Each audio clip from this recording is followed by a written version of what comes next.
তোর আওকাত আছে এত নোট সোনা আর হীরা দেখার? সত্যি সত্যি বল, এসব কোথায় থেকে চুরি করে নিয়ে এসেছিস? যদি তুই সত্যি সত্যি না বলিস তাহলে আমি তোকে জেলে ঢুকিয়ে দেব। তুই জানিস না আমি কে? আমি তোকে এক্ষুনি চাকরি থেকে বের করে দেব। এটাকে এক্ষুনি ব্যাংক থেকে বাইরে বের করো। সকালের সময় ছিল। শহরের সবচেয়ে বড় ব্যাংক শাখায় সবসময়ের মতো চলাচল ছিল। এমন ঠান্ডা হাওয়া, চকচকে মেঝে, কাউন্টারে বসা সাফসুতরো ইউনিফর্ম পরা কর্মচারী আর বাইরে দাঁড়ানো সিকিউরিটি গার্ড। তখন ব্যাংকের মূল দরজায় একটা ছেলে দেখা গেল। প্রায় ১৫ বছরের হবে। কাঁধ ঝুঁকে পড়া, মুখে ক্লান্তি, পায়ে ঘিসে যাওয়া চপ্পল আর শরীরে ছেঁড়া পুরানো কুর্তা। তার হাতে একটা ভারী বস্তা ছিল, যেটা সে খুব কষ্ট করে টেনে ভিতরে নিয়ে এলো। গার্ড তাকে উপর থেকে নিচ পর্যন্ত দেখল আর ভুরু কুচকে ফেলল। ওয়ে, কোথায় যাচ্ছিস? ছেলেটা থামল। তার আওয়াজ নরম ছিল। আঙ্কেল, ব্যাংকে টাকা জমা করতে হবে। গার্ড হাসল। চারপাশে দাঁড়ানো ২-৪ লোকও তার দিকে দেখতে লাগল। টাকা? তুই? গার্ড বস্তার দিকে ইশারা করল। এতে কি আছে? ছেলেটা বস্তাটা মাটিতে রাখল। তার হাত কাঁপছিল। নোট আছে আর কিছু সোনার জিনিস। এটা শুনতেই গার্ডের মুখ শক্ত হয়ে গেল। চল, ভিতরে ম্যানেজারের সাথে কথা হবে। ব্যাংকের ভিতরে বসা কর্মচারীরা আগেই তাকে ঘুরে দেখছিল। কাউন্টারের কাছে পৌঁছাতেই এক মহিলা কর্মচারী নাক কুচকে ফেলল। এটা কি নোংরা ছড়িয়ে রেখেছিস? এমন কাপড়ে ব্যাংকে কে আসে? ছেলেটা কিছু বলল না। সে বস্তার মুখ খুলল। ভিতরে নোটের গোছা আর সোনার চুড়ি, চেন, আংটি চকচক করতে লাগল। এক মুহূর্তের জন্য পুরো কাউন্টারে নীরবতা ছেয়ে গেল। তারপর প্রশ্নের বৃষ্টি শুরু হলো। এত টাকা কোথায় থেকে এলো? সত্যি সত্যি বল, চুরি করেছিস নাকি? কার বাড়ি থেকে তুলে নিয়ে এসেছিস এসব? ছেলেটা ঘাবড়ে গেল। তার চোখ ভরে এলো। আমি চুরি করিনি, কসম করে বলছি না। গার্ড কড়া আওয়াজে বলল, মিথ্যে বলিস না, তোর সকলে দেখেই লাগছে। ছেলেটা বস্তাটা শক্ত করে ধরে রাখল, যেন কেউ ছিনিয়ে নেবে। একদিন আমি আবর্জনা কুড়াচ্ছিলাম রেলওয়ের কাছে। সেখানে একটা বস্তা পড়েছিল, খোলা ছিল। এতে এই সব ছিল। আমি কারো নাম লেখা খুঁজলাম, কোনো কাগজ পেলাম না। আমি পুলিশের কথা ভাবলাম, কিন্তু তার আওয়াজ ভেঙে গেল। আমার মা খুব অসুস্থ। হাসপাতালে লোকেরা বলছে ক্যাশ নেবে না, আগে ব্যাংকে জমা করো। তাই আমি এখানে এসেছি। কিছু লোক হেসে উঠল। বাহ, গল্প বানিয়ে ফেলল। মহিলা কর্মচারী তির্যক নজরে দেখল। যদি এসব তোর না হয় তাহলে তুই এখানে কেন নিয়ে এলি? পুলিশ ডাকো। এটা শুনতেই ছেলেটা ভয় পেয়ে গেল। প্লিজ, পুলিশ ডেকো না, আমার মা একা। যদি আমি ফেঁসে যাই তাহলে সে বলতে পারল না। তার চোখ থেকে অশ্রু ঝরতে লাগল। ব্যাংকের ভিতরে দাঁড়ানো লোকেরা তাকে এমন দেখছিল যেন সে কোনো অপরাধী। কেউ এটা ভাবল না যে এত ছোট ছেলে এত ভারী বস্তা নিয়ে কেন এসেছে।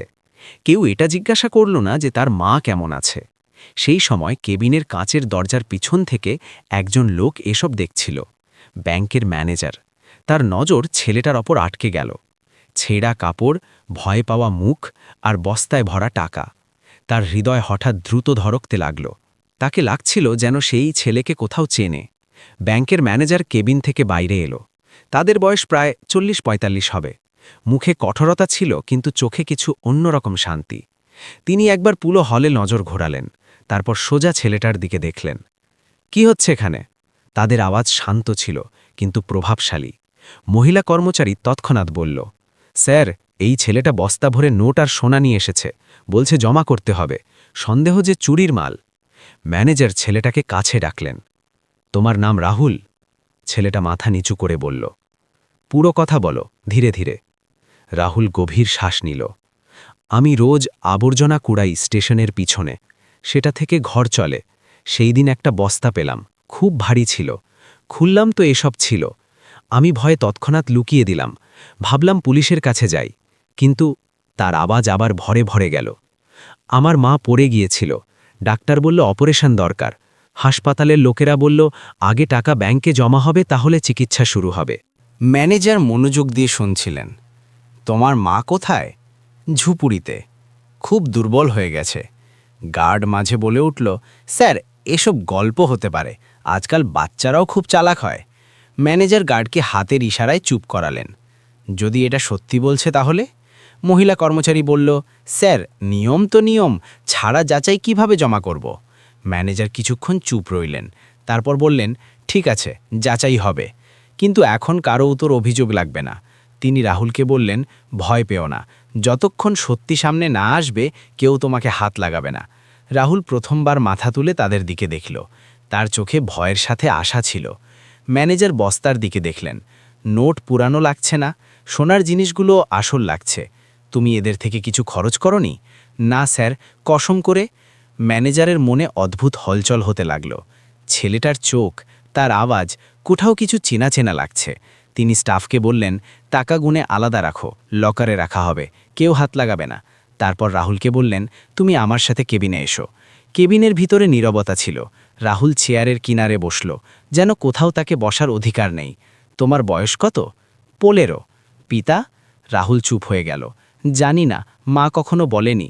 এটা শুনে ম্যানেজারের আঙুলগুলো চেয়ারের হাতলে শক্ত হয়ে গেল। তোমার মায়ের নাম সীমা? এই নাম শুনতেই ম্যানেজারের মুখের রং বদলে গেল।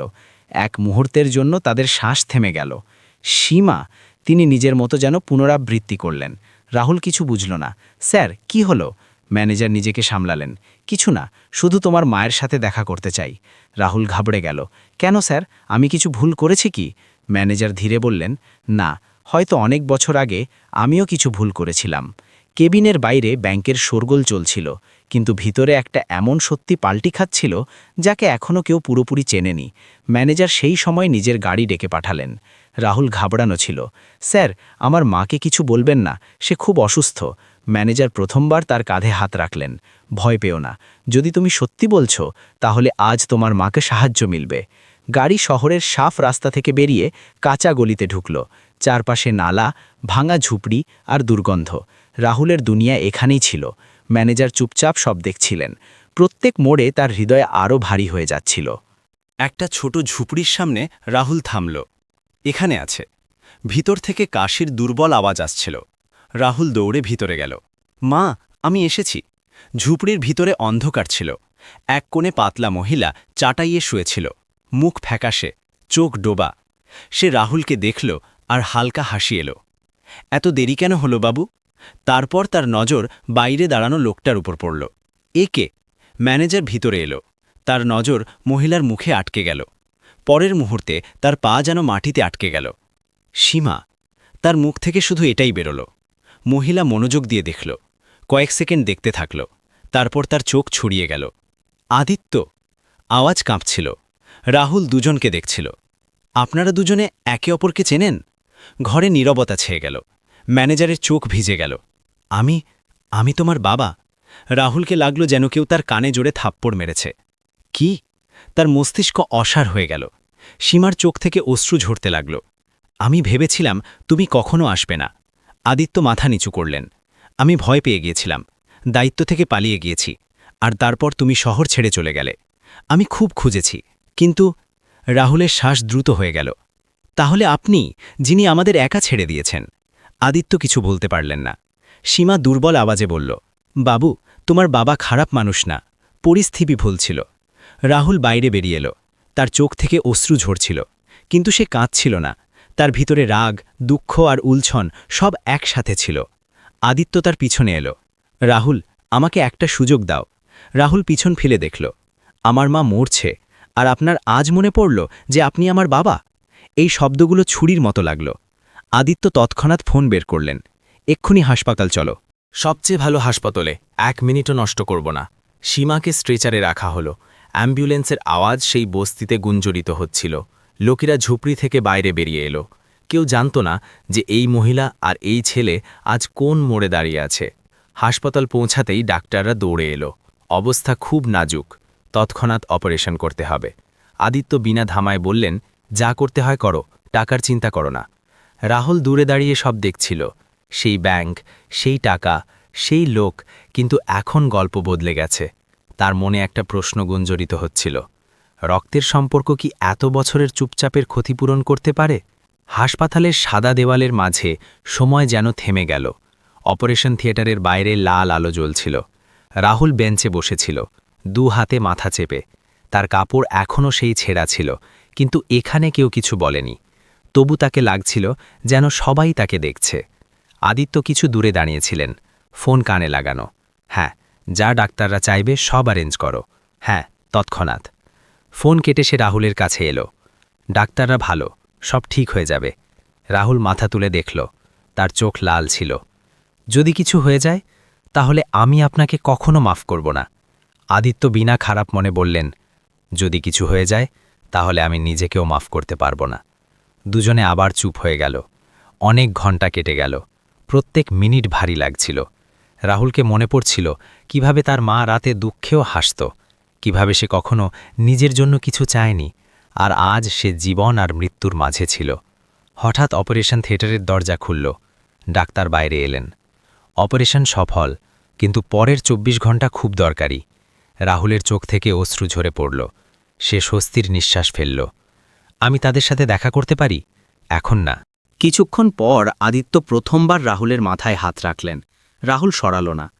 এর মাঝে ব্যাংকে হুইচই পড়ে গেছে। বস্তা ভরে আসা টাকা আর সোনার খবর ছড়িয়ে পড়েছে। কর্মচারীরা ফিসফিস করছিল। সেই লোকেরা যারা সকালে রাহুলের ওপর সন্দেহ করছিল এখন ভয় পেয়েছে। মহিলা কর্মচারী গার্ডকে বলল, যদি এটা সত্যি ম্যানেজারের ছেলে হয়ে যায় তাহলে? গার্ডের মুখ পড়ে গেল। তাহলে আমরা গেলাম। আদিত্য হাসপাতাল থেকেই ব্যাংকের সিনিয়র অফিসারকে ফোন করলেন। আজ ব্যাংকে যা হয়েছে তার পুরো রিপোর্ট চাই, কোনো কথা লুকানো যাবে না। তার আওয়াজে এখন নরমতা ছিল না। সন্ধ্যায় রাহুলকে আইসিইউর বাইরে দাঁড় করানো হলো। কাঁচের ওপারে তার মা শুয়েছিল, মেশিনের আওয়াজ আসছিল। সে প্রথমবার এত অসহায় অনুভব করছিল। আদিত্য তার কাছে এসে বললেন, আমি জানি তুমি আমার উপর রাগ করেছ, হওয়া উচিত। রাহুল বিনা দেখে বলল, রাগ করিনি, শুধু খালি যেন ভিতরে কিছু ভেঙে গেছে। আদিত্যের কাছে এর কোনো উত্তর ছিল না। কাল, আদিত্য বললেন, কাল আমরা আবার ব্যাংক যাব। রাহুল অবাক হলো, কেন? কারণ যা হয়েছে তার হিসাব হওয়া উচিত, আর কারণ এখন তুমি পালানোর মতো না। রাহুল প্রথমবার তার দিকে দেখল। আর আমার মা? যতক্ষণ সে পুরোপুরি ঠিক না হয় আমি এখানেই থাকব। সেই রাতে রাহুল হাসপাতালের মেঝেতেই ঘুমিয়ে গেল। প্রথমবার তাকে পিঠ ভরে খাবার মিলল, কিন্তু মন ভরল না। স্বপ্নে তাকে আবার সেই বস্তা দেখা গেল, কিন্তু এবার বস্তায় টাকা ছিল না, প্রশ্ন ছিল। সকাল হতে হতে একটা কথা স্পষ্ট ছিল, আজ শুধু ব্যাংক না, অনেক মুখ উন্মোচিত হবে। পরের সকালে রাহুলের ঘুম হাসপাতালের হলচলে খুলল। নার্সরা আসা যাওয়া করছিল, মেশিনের আওয়াজগুলো অবিরত চলছিল। তার মা এখন সজ্ঞানে ছিল, চোখ দুর্বল ছিল, কিন্তু রাহুলকে দেখতেই হালকা হাসি এলো। ভয় পেয়েছিলি কি? মা ধীরে জিজ্ঞাসা করল। রাহুল মাথা নাড়ল। এখন সব ঠিক হয়ে যাবে মা। সে মিথ্যে বলছিল না। প্রথমবার তাকে লাগছিল যে পরিস্থিতি তার হাত থেকে পুরোপুরি স্লিপ করছে না। কিছুক্ষণ পর আদিত্য এলো। আজ সে সাধারণ কাপড় পরেছিল, না কোনো অহংকার, না কোনো প্রদর্শন। ডাক্তার বলেছে বিপদ কেটে গেছে। রাহুল স্বস্তির নিঃশ্বাস ফেলল। চলো, আদিত্য বললেন, এখন ব্যাংক চলো। রাহুলের হৃদয় দ্রুত ধরকতে লাগল। সেই জায়গা, সেই লোকেরা, সেই নজর। ফারাক শুধু এটা যে আজ সে একা না। ব্যাংকের বাইরে মিডিয়া দাঁড়িয়েছিল, ক্যামেরা, মাইক, প্রশ্ন। স্যার, কাল যে ঘটনা হয়েছে তার ওপর আপনার কি বলার আছে? কি সত্যি যে ছেলেটা আপনার ছেলে? আদিত্য কাউকে উত্তর দিলেন না, সোজা ভিতরে চলে গেলেন। রাহুল তার সাথে সাথেই ছিল। ব্যাংকের ভিতরে নীরবতা ছেয়ে গেল। সেই কর্মচারীরা, সেই কাউন্টার, মহিলা কর্মচারী আর গার্ড, দুজনের মুখ পড়ে গেছে। কারো সাহস হচ্ছে না নজর মেলাতে। আদিত্য সব স্টাফকে একত্রিত হতে বললেন। কাল যা হয়েছে সেটা শুধু একটা ছেলের সাথে হয়নি, সেটা আমাদের সিস্টেমের সত্যি ছিল। তিনি রাহুলের দিকে ইশারা করলেন, এটা আমার ছেলে, কিন্তু যদি এটা আমার ছেলে না হতো তাহলেও এর সাথে হওয়া ব্যবহার ভুল ছিল। মহিলা কর্মচারীর চোখে অশ্রু এলো। স্যার, আমাদের থেকে ভুল হয়ে গেছে। আদিত্য তাকে মাঝে থামিয়ে দিলেন। ভুল তখন হয় যখন বিনা ভেবে কিছু হয়ে যায়। এখানে ভেবে অপমান করা হয়েছে। গার্ডের মাথা ঝুঁকেছিল। আদিত্য স্পষ্ট শব্দে বললেন, আপনি ৩ জনকে তৎকালীন প্রভাবে নিলম্বিত করা হয়। যাচাই পুরো হওয়া পর্যন্ত পুরো ব্যাংক চুপ ছিল। তারপর আদিত্য রাহুলকে বললেন, তোমাকে কিছু বলতে হবে। রাহুল এগিয়ে এলো। তার আওয়াজ কাঁপছিল, কিন্তু শব্দ স্পষ্ট ছিল। আমি চোর না, আমি শুধু আমার মাকে বাঁচাতে চাইছিলাম। যদি আমার কাপড় ভালো হতো তাহলে হয়তো আপনারা আমার সাথে এমন কথা বলতেন না। অনেক কর্মচারীর নজর ঝুঁকে গেল। রাহুল বস্তার দিকে দেখল, যেটা এখন টেবিলে রাখা ছিল। এই টাকা আজও আমার না, যে হারিয়েছে তাকে ফিরিয়ে দেওয়া হবে। আদিত্য মাথা নাড়লেন। আর যতক্ষণ আসল মালিক না মিলবে এই টাকা নিরাপদ থাকবে। ব্যাংকের বাইরে দাঁড়ানো লোকেরা এসব দেখছিল। সেই ছেলে যাকে কাল তিরস্কার করা হয়েছিল আজ সত্যের সাথে দাঁড়িয়েছিল। রাহুলকে প্রথমবার লাগল যে তার আওয়াজ শোনা যাচ্ছে, কিন্তু তার মনে এখনও একটা প্রশ্ন ছিল, কি একদিনের ন্যায়ের গল্প বছরের দুঃখ মুছে দিতে পারে? ব্যাংক থেকে বেরোতে রাহুলের পা ভারী ছিল। আজ তাকে ন্যায় মিলেছে, কিন্তু মনের ভিতরে অনেক গাঁট এখনও খুলতে বাকি ছিল। আদিত্য চুপচাপ তার সাথে চলা ঠিক মনে করলেন, না কোনো প্রশ্ন, না কোনো সাফাই। হাসপাতাল ফিরতে ডাক্তার বলল যে রাহুলের মায়ের অবস্থা স্থিতিশীল, কিন্তু পুরোপুরি ঠিক হতে সময় লাগবে। ওষুধ, যত্ন আর বিশ্রাম দরকার ছিল। রাহুল স্বস্তির নিঃশ্বাস ফেলল। সন্ধ্যায় আদিত্য পুলিশকে ব্যাংকে ডাকলেন। বস্তায় পাওয়া টাকা আর সোনার পুরো তথ্য দেওয়া হলো। যতক্ষণ আসল মালিক না মিলবে এসব সরকারি হেফাজতে থাকবে, ইন্সপেক্টর বলল। রাহুলকে কিছু ঘাবড়াহট হল। যদি মালিক কখনো না মেলে তাহলে? আদিত্য উত্তর দিলেন, তাহলে আইন তার সিদ্ধান্ত নেবে, কিন্তু তোমাকে ভয় পাওয়ার দরকার নেই, তুমি ঠিক করেছ। পুলিশ রাহুলের কাছ থেকেও প্রশ্ন করল। সে সেই কথা পুনরাবৃত্তি করল যা আগে বলেছে। স্টেশনের কাছে আবর্জনা কুড়াতে বস্তা মিলা, ঘরে নিয়ে যাওয়া, কোনো কাগজ বা পরিচয় না মিলা, আর তারপর মায়ের স্বাস্থ্য খারাপ হওয়া। ইন্সপেক্টর মনোযোগ দিয়ে শুনল। তুমি এটাকে বিক্রি করার চেষ্টা করলে না কেন? রাহুল সোজা উত্তর দিল, কারণ এটা আমার না। এটা শুনে ইন্সপেক্টর আদিত্যের দিকে দেখল আর মাথা নাড়ল। পরের কয়েকদিনে খবর ছড়িয়ে পড়ল। লোকেরা রাহুলের সম্পর্কে কথা বলতে লাগল। কেউ তাকে সৎ বলছে, কেউ ভাগ্যবান, কিন্তু রাহুলকে এই কথায় বেশি ফারাক পড়ছে না। তার দুনিয়া এখনও সেই হাসপাতালের ঘর পর্যন্তই সীমিত ছিল। একদিন হঠাৎ পুলিশের ফোন এলো। বস্তার আসল মালিকের খোঁজ পাওয়া গেছে। আদিত্য আর রাহুল দুজনে থানায় পৌঁছাল। সেখানে এক বৃদ্ধ দম্পতি বসেছিল। তাদের চোখ লাল ছিল। সেই বস্তা আমাদের, লোকটা বলল। আমরা জমি বিক্রি করে টাকা আর গয়না রেখেছিলাম। ট্রেন থেকে নামতে ভুল করে অন্য বস্তা তুলে নিয়েছি। প্রমাণ মিলতেই বিষয় স্পষ্ট হয়ে গেল। বস্তা তাদের ফিরিয়ে দেওয়া হলো। বৃদ্ধ মহিলা রাহুলের কাছে এলো। বাবু, যদি তুমি না থাকতে তাহলে আমাদের সব হারাতে হতো। সে রাহুলের হাতে কিছু টাকা রাখতে চাইল, কিন্তু রাহুল হাত পিছনে করল। আমাকে কিছু চাই না। আদিত্য প্রথমবার হৃদয় থেকে হেসে ছেলেকে দেখলেন। সেই রাতে রাহুল মাকে সব বলে দিল। বাবা, ব্যাংক সত্যি। সীমা তার কথা শান্তভাবে শুনল। আমি চাইতাম তুমি সত্যি জানো, সে বলল, কিন্তু সঠিক সময়ের অপেক্ষা ছিল। রাহুল ধীরে জিজ্ঞাসা করল, কি আপনি তাদের মাফ করতে পেরেছেন? সীমা চোখ বন্ধ করল। মাফ করা সহজ না বাবু, কিন্তু বোঝা হালকা হয়ে যায়। রাহুল বুঝতে লাগল যে জীবন শুধু সঠিক আর ভুলে বিভক্ত না, অনেকবার লোকেরা পরিস্থিতিতে হেরে যায়। এখন গল্প তার শেষ মোড়ের দিকে এগোচ্ছে, কিন্তু এখনও একটা সিদ্ধান্ত বাকি ছিল। রাহুলের ভবিষ্যৎ কোন দিকে যাবে? হাসপাতাল থেকে ছাড়ার দিন এলে রাহুলকে অদ্ভুত লাগছিল। ঝুপড়িতে ফিরতে হবে না। আদিত্য শহরের এক শান্ত এলাকায় ছোট ফ্ল্যাট দিয়ে দিয়েছেন। বেশি বড় না, কিন্তু সাফ, নিরাপদ আর আলোয় ভরা। সীমা জানালার কাছে দাঁড়িয়ে বাইরে দেখছিল। এত শান্তির অভ্যাস নেই, সে হালকা হাসির সাথে বলল। রাহুল চুপ ছিল। তার ভিতরে আনন্দ আর ভয় দুটোই সাথে ছিল। মা, এখন সব বদলে যাবে না? সীমা তার হাত ধরল। বাইরের জিনিসগুলো বদলাবে, মানুষ সেখানেই থাকবে, যদি তুমি চাও তো। আদিত্য রাহুলের অ্যাডমিশন এক ভালো স্কুলে করিয়ে দিলেন।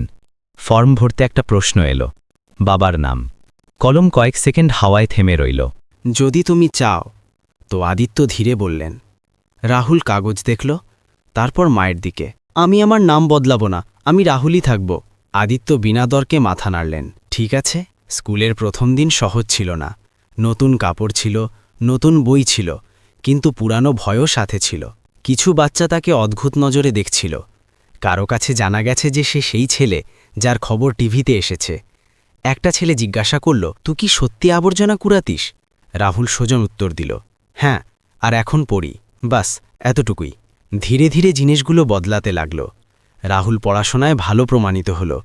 তাকে হিসাব পছন্দ ছিল, হয়তো এই জন্যে যে সে জীবনের হিসাব খুব কম বয়সে শিখেছে। আদিত্য প্রায়ই চুপচাপ দূর থেকে তাকে দেখতেন। কখনো অপরাধবোধ আসত, কখনো গর্ব। তিনি জানতেন যে বাবা বলা হওয়ার থেকে বেশি দরকারি বাবা হওয়া। এক সন্ধ্যায় রাহুল নিজে এসে বলল, আপনি চাইলে আমার স্কুল মিটিংয়ে আসতে পারেন। এই ছোট বাক্য আদিত্যের জন্যে খুব বড় ছিল। সীমা এখন অনেক ঠিক ছিল, ওষুধ চলছিল, কিন্তু মুখে আগের মতো ক্লান্তি ছিল না। হয়তো ভগবান দেরি করেছে, সে একদিন বলল, কিন্তু ভুল করেনি। রাহুল বুঝে গেল যে জীবনে তাকে দুটো জিনিস দিয়েছে, একটা সুযোগ আর একটা পরিচয়। এখন তাকে সিদ্ধান্ত নিতে হবে যে সে এ থেকে কি বানায়। যদি এই গল্প আপনাকে হৃদয় থেকে ছুঁয়ে যায় তাহলে ভিডিওকে লাইক করুন। এমন সত্যি অনুভূতিতে ভরা গল্পের জন্য আমাদের চ্যানেল সাবস্ক্রাইব করতে ভুলবেন না। কমেন্ট বক্সে আমাদের অবশ্যই বলুন আপনি কোন শহর বা গ্রাম থেকে এই গল্প দেখছেন। আপনার একটা কমেন্ট আমাদের আরও ভালো গল্প আনার শক্তি দেয়। ধন্যবাদ।